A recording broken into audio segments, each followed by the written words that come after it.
келген окуучуңуздар даяр болбой келет бул системага. 5-класста. Даяр болбой келет да. Даяр эмес.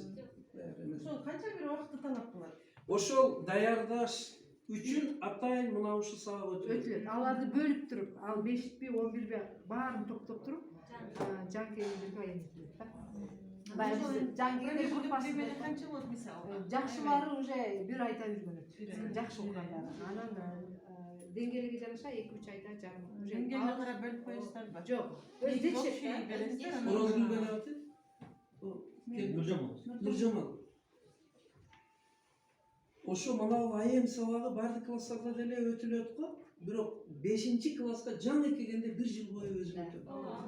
Азыр бүгүнкү 5-класстарга системдүү түрдө мен өзүм өтүп атам. Ол эжекей болуп өткөндө киргенде 5 теманы өтүп балдар менен иштедик. Дайым өзүм өтөм. Анан кийинки класстарда уже башкалар өтөт. Потому что фундаментти 5-те түзүп беребиз. Айым методикасы бул балдарды ошо билим алууга үргөтүп коет да. Өтө мааниси катта, просто бул жетпей атабыз да. Жөн эле окута беребиз деп атабыз. Ал аздык кылат экен да. Балдарды билим алыштын методикасын, китепти окуу, түшүнүү, конспект кылуу, эстеп калуу, жактоо, эссе, сочинение жазуу, мугалимди укканда түшүнүү, ой жүгүртүү деген темалар бар да. Муну өткөндөн кийин уже балдарга второй дыхание ачылат экен да.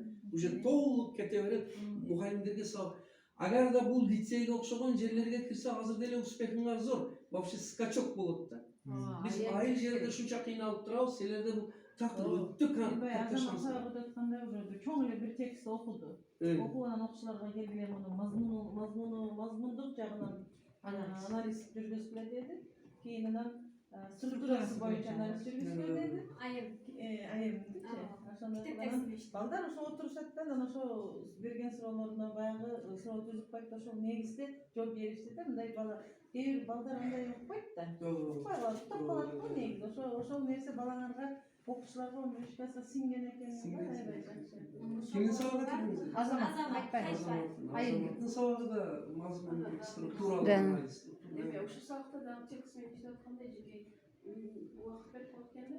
Койда чектелип убакытта ошону окуп бүтүп еще негизинен изделип түшүп керек да. Анан бул дагы баланы баягы өзүн пландаштырып ушул убакытта бүтөм деп ошого кийин ОРТ дагы ошо тактыкка дагы үйрөтүп, ОРТде дагы чектелип убакыт берилет го. Ошол бала даяр экен да айтканда. Бул эң сонун экен ушул.